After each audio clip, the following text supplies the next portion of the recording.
Raising baby fish fry in a home aquarium can be a delightful surprise, even if you didn't initially set out to breed your fish. Discovering tiny fry darting around your tank can be both thrilling and daunting.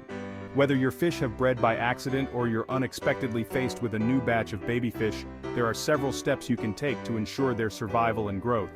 Here's a detailed guide on how to handle these unplanned newcomers. Protecting the eggs. When baby fish appear in your tank, it's likely that their eggs were laid without your prior knowledge. Many fish species do not provide parental care and may even eat their own eggs. Here's how you can safeguard these eggs. 1. Sticky eggs. If the eggs are sticky and have adhered to surfaces like plants, substrate, or tank walls, you can protect them by providing suitable spawning sites. Yarn spawning mops, dense plants such as java moss or frogbit, and ceramic tiles can all be used to create safe places for the eggs. After the eggs are laid, you can gently move these spawning sites to a more secure location if necessary. 2. Eggs on immovable surfaces. For eggs that are stuck to the tank glass or other surfaces, consider removing the adult fish temporarily if possible. Alternatively, you can manually collect the eggs using a plastic card or your fingers to roll them off the surface and transfer them to a safer environment. 3. Freely scattered eggs.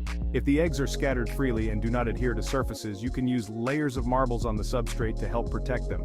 The eggs will fall into the gaps between the marbles, making it harder for the parents to access them.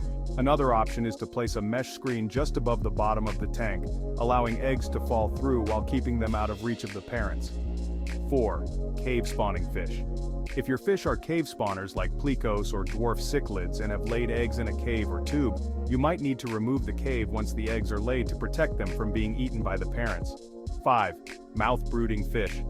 For fish species that mouth-brood their eggs, such as certain African cichlids, you might find it beneficial to strip the eggs or fry from the mother to ensure their safety and to give the mother a chance to recover. This step requires careful handling and research to execute properly. Hatching the eggs. Once you've successfully protected the eggs, the next challenge is to hatch them without letting them succumb to fungal infections. Here are some methods to help the eggs develop safely. Egg tumblers. For larger eggs, you can use an egg tumbler which continuously circulates oxygenated water to prevent fungal growth. Plastic containers. Place smaller eggs in a plastic container with an air stone for water circulation. Float the container in the main tank or clip it to the side of the tank to keep it warm. Adding methylene blue or alder cones to the water can help prevent fungal infections.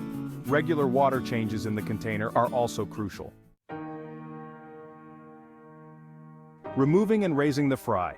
Once the eggs hatch, you need to ensure the fry's continued safety and growth. Separating fry. To protect the newly hatched fry from being eaten by adults and to reduce competition for food, consider using a net breeder or a breeder box with some cover like moss. This allows the fry to remain in the same tank environment, but away from the adults. Grow-out tank. As the fry grow, you will need to transfer them to a larger grow-out tank. This provides more space for swimming and reduces competition. Sorting the fry by size can help prevent cannibalism and ensure that all fish have access to adequate food. Providing cover. Fry need ample hiding places to evade predation and stress from tank mates. DIY fish fry traps. Use floating pond plant baskets or craft mesh to create DIY fish fry traps. These can either contain a pregnant fish so the fry can escape or protect fry from adult fish. Live plants. A dense jungle of live aquarium plants like java moss, water sprite, or floating plants with bushy roots can provide natural hiding spots for the fry. Aquarium decorations, small artificial caves, or rocks with gaps can also offer additional shelter for the fry. Maintaining water quality. Newly hatched fry are particularly sensitive to water quality.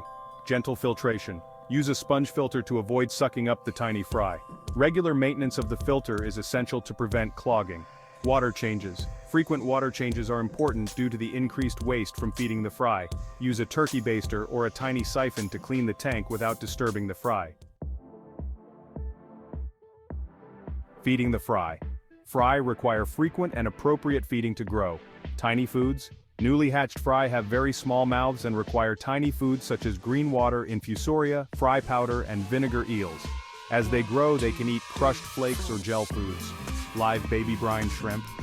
Live baby brine shrimp are an excellent food choice due to their high nutritional value and the fact that they stimulate natural hunting behaviors in the fry. Conclusion. Discovering baby fish in your aquarium unexpectedly can be a delightful surprise. With careful attention to protecting the eggs, hatching them properly, providing safe environments for the fry, maintaining high water quality, and feeding appropriately, you can successfully raise and enjoy your new fish.